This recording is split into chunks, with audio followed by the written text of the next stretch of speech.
morning, fellow students. Welcome to my new channel, Scienthistics. Here we will be solving Pearson Edexcel past papers, namely physics, mathematics, and chemistry. So today we'll be doing Thursday, 10th January 2019, physics paper 1P. This paper has not yet been released by Edexcel itself on their website due to the COVID. They might be using it in further examinations, but somehow I have managed to get one copy and we will be solving it today. So without further ado, let's get to it.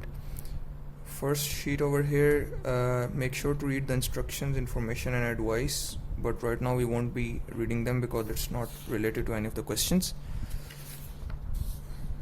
Now here are the equations. You should take a look at these. Some of these might come in handy during the paper. So we'll just put this aside. Okay, question number 1. This question is about waves. The diagram represents a water wave at an instant in time. What is the wavelength of the water wave? Okay, first let's see what a wavelength is. A wavelength is the length between one point and the same point on the other wave. The distance, for example, from crest to crest or trough to trough, or maybe from this point to the same point on the other wave, the distance is the same. So what is the wavelength of the water wave? Well, let's just count. From here to here it's 0.5 and from here to here it's 1. So if we count from the trough, it's 0.5 to 1.5, it makes 1 meter. Or if we do from 1 to 2, it also makes 1 meter. So 1 meter is the answer. 0.5 meter makes half. 1.5 makes more than 1.5, and 2 makes 2. So they're incorrect options. Okay, what is the amplitude of the water wave? Amplitude is actually the displacement from the zero. It's actually the height, furthest height reached by the particle. So the amplitude from here we see is 4. So we have an answer 4. It cannot be 1 because it's 2 less. 2 is half, 4 is the correct answer, and 8 must be the double of this amplitude. So we're done with this question. Make sure to place a cross in these boxes. Okay, part B.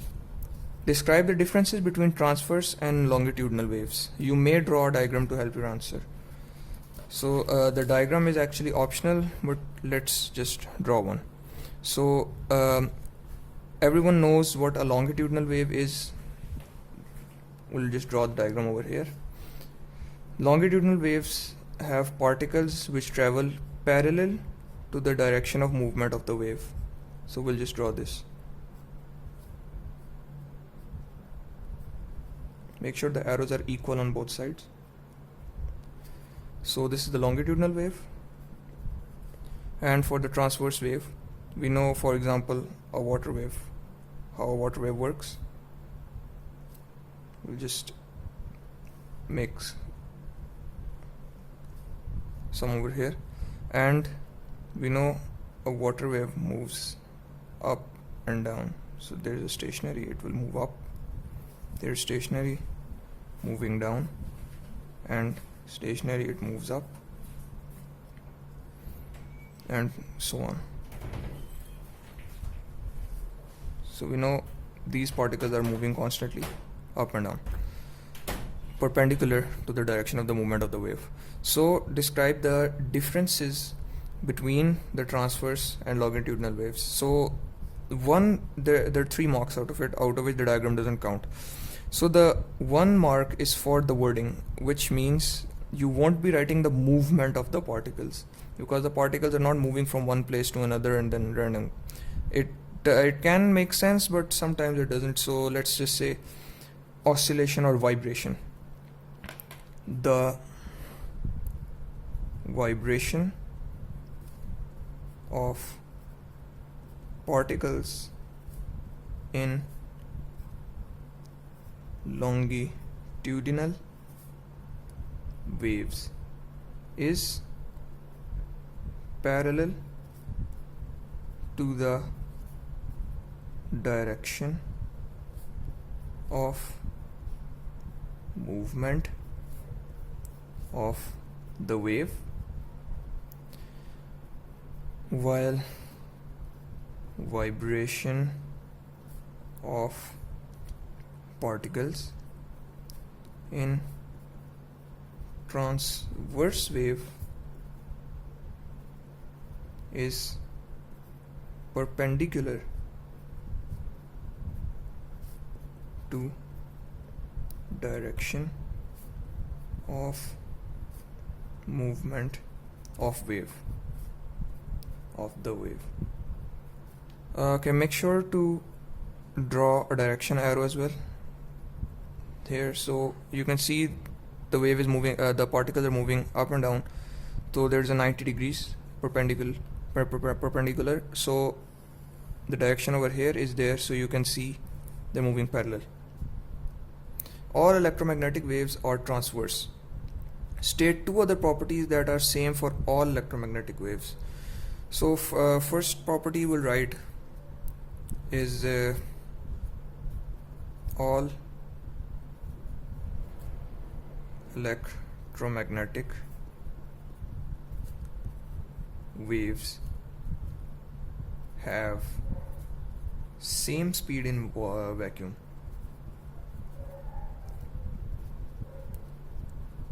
So these waves actually travel through vacuum, they don't need a medium to travel. So the second one can also be derived from this sentence we just wrote, that they don't require a medium to travel. So here's our part C. We're not done with it yet, so we'll move on to part D. This question is quite pretty long, but it's easy, so it'll grant you quite a lot of marks, but easy marks, let's just say. Part D. Which type of wave is used in radiotherapy to treat cancer? Whenever the word treat cancer and which type of wave, you should know that it requires a very high frequency, which means it's gamma rays. Microwaves can burn your skin, they don't have such a high frequency as gamma rays. So we know gamma rays have the highest frequency and they have the shortest wavelength. Radio waves have the longest wavelength but a very low frequency. So the gamma rays, you should also know that gamma rays, as well as they can treat cancer, they can also cause cancer. So that's a fact. We'll just move on to the next question. Endoscopes use optical fibers to see inside the body. Which type of wave should be used in optical fibers? So in optical fibers, what do you need to see inside the body? Let's just say what you require to see, that's visible light. So microwaves, I don't think radio waves are used for communication. They are not helpful in looking at things. Ultraviolet too, so that's obviously visible light. X-rays are used to obtain images of broken bones. Explain why technicians leave the room before taking an X-ray of the patient. So let's just say X-rays are almost as harmful as gamma rays, but also they have uses, but in excess they can be harmful. They can also mutate the cells, and let's just say they're very ionizing. So X-rays are ionizing and can damage or mutate cells, which can cause cancer.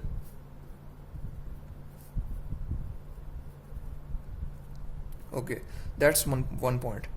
The second, or you can, because of 2 marks, you have to name one more point, and let's just say they leave the room so their exposure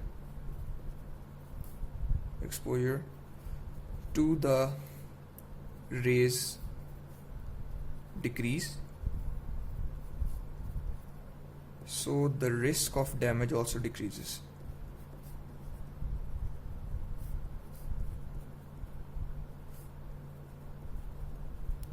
So here are 2 points which will give you 2 marks.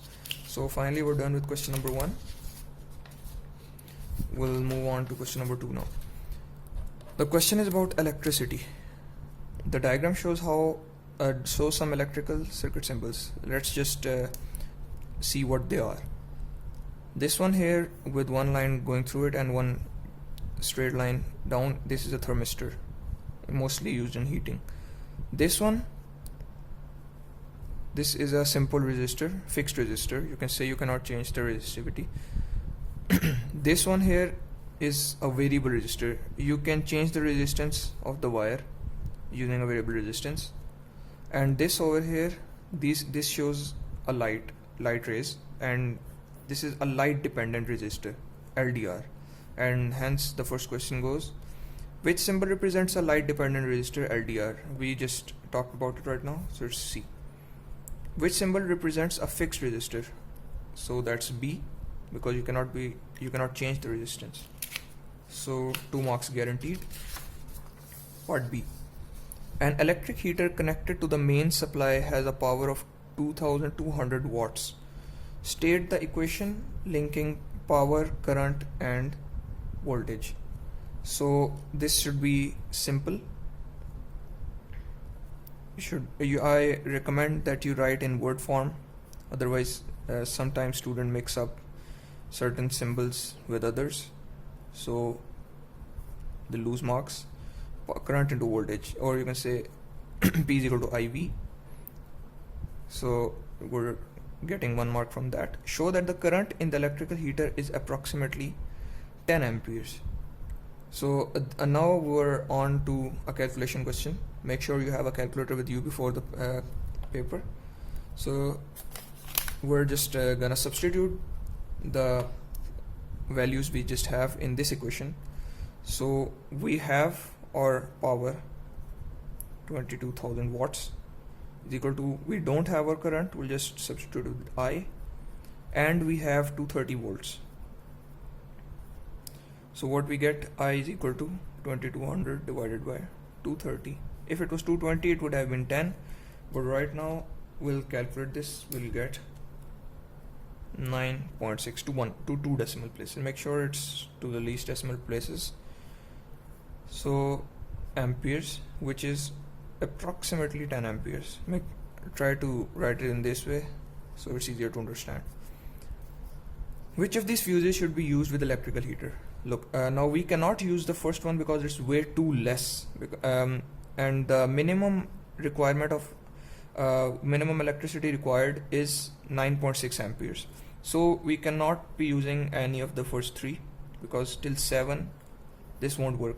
This has to work with a minimum of 9.6 amperes.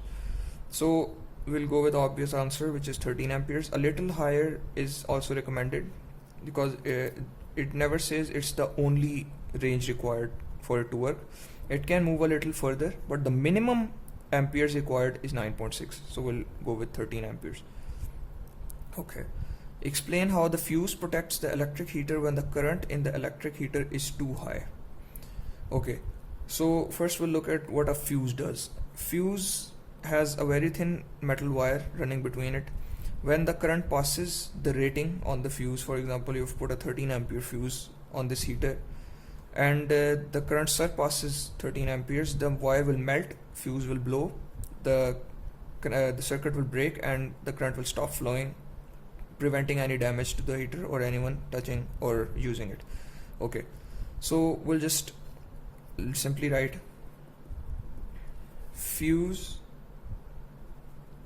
wire melts. That will give you 1 mark. So the circuit is broken.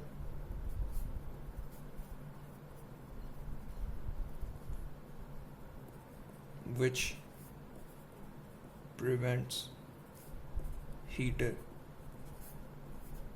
from overheating. Obviously more current means extra usage, which will the resistance, and it matters really. So it can also cause short circuit, etc. But overheating, obviously more current will mean more energy is output in heat, so overheating is dangerous. We'll just specify that. So we're done with question number 2. We're off to question 3. The diagram shows the magnetic field between the poles of two bar magnets. So right now I can conclude that this will require drawing. So make sure you have a pencil with you. Okay, complete the diagram by labeling the poles of the bar magnets. So this is an easy question. So we know the field from a magnet moves from north to south. So wherever it's exiting, we can see it's exiting over here, so it's moving towards the south, so this is obviously north, and from here as well. We're done with part A, but it never says the question is ended, so we'll just keep this close to us, and we'll move on to second part. A student investigates the magnetic field around the poles of two bar magnets. Describe an experiment that he could do to determine the shape and direction of this magnetic field. You may draw a diagram to help you answer. There are many possible things we can do in this question, so we'll just move on to the simplest one. I'll just draw a diagram as well. So what we do, we place the bar magnet under a white piece of paper on a let's say on a wooden table which doesn't conduct electricity or is non-magnetic. So now what we do, we take some iron filings and we just sprinkle them all over the paper and just tap it so they're spread evenly. You will see fields starting to form. Try not to overlap the lines. See, now what the problem is, they say the shape and direction of this magnetic field. We never know what the direction of this magnetic field is. So what we do, we take a compass needle, we place one over here and just see where it points. Wherever it points, you'll get the direction of magnetic field. See, if you want to counter check as well, just place another needle on the point where it's pointing. It will keep pointing towards the end of the bar till here. You place it over here, it will be pointing here if the direction is here, for instance. Okay, so we'll just write this answer as well. So place the magnets, because there are two bar magnets, under a white sheet of paper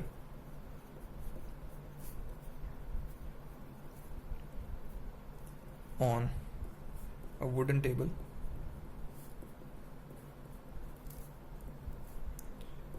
Sprinkle some iron filings on the paper and tap gently to spread them evenly.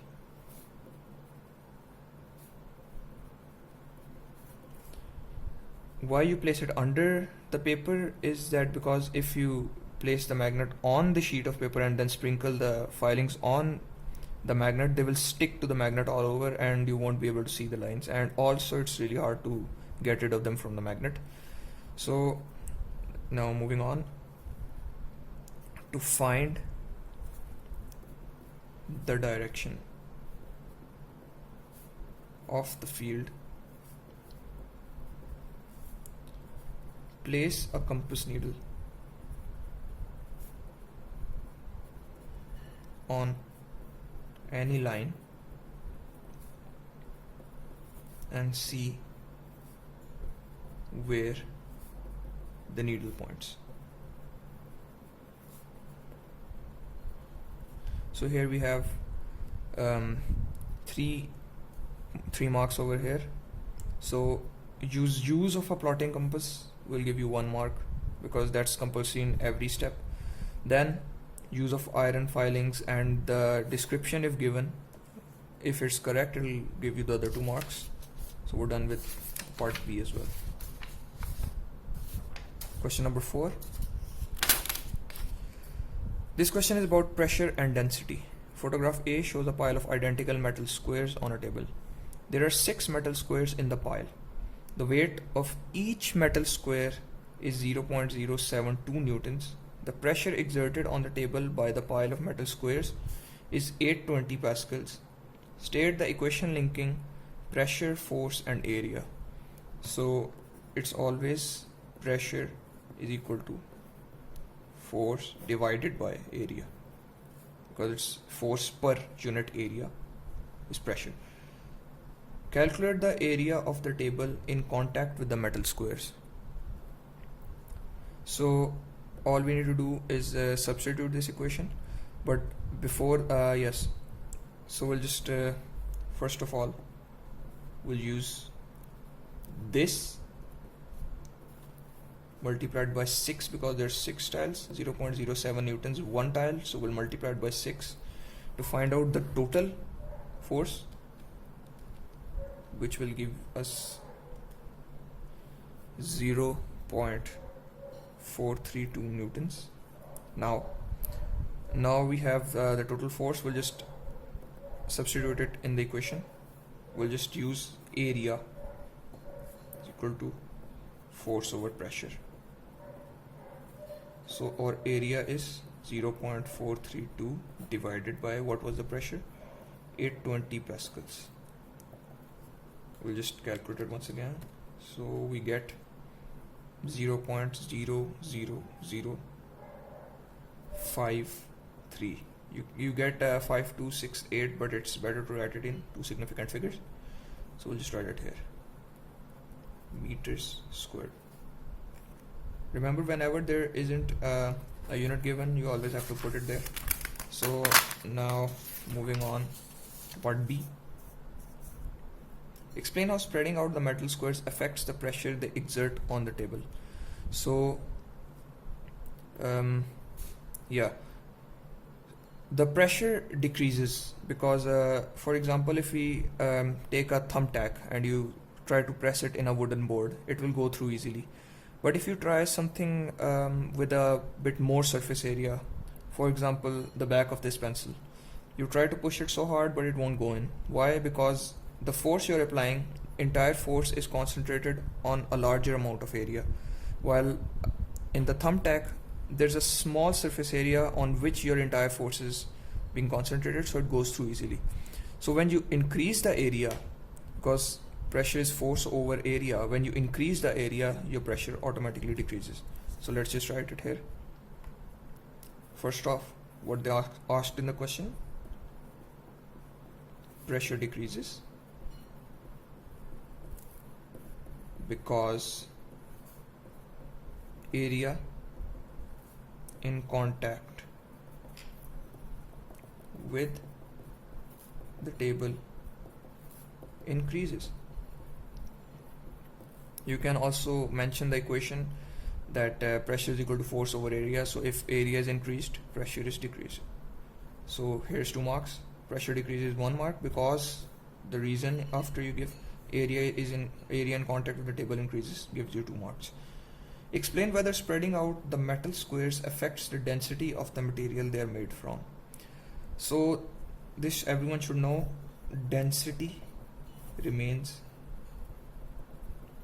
constant, because when you're spreading them out, you're also removing the same amount of mass and volume from the tiles. For example, you have 2 pencils, you try to measure the density of them both together, but then you remove 1 pencil, so you're removing the constant amount of mass and volume as well from the 2. So when one goes out, the same mass and volume is also removed, so the density you take out will be same. Density remains constant because mass and volume, be sure to write mass and volume both, because density is mass over volume, so both matter, of the squares is the same, because the constant amount was removed. So because if the mass is removed, the same relevant amount of volume is also removed. So that's all for part 1 of this video. we're done with 4 questions. The next 4 questions will be uploaded in my next video. Make sure to watch, and if you're interested in more past paper videos, make sure to subscribe to my channel. Thank you. I'll see you in the next video.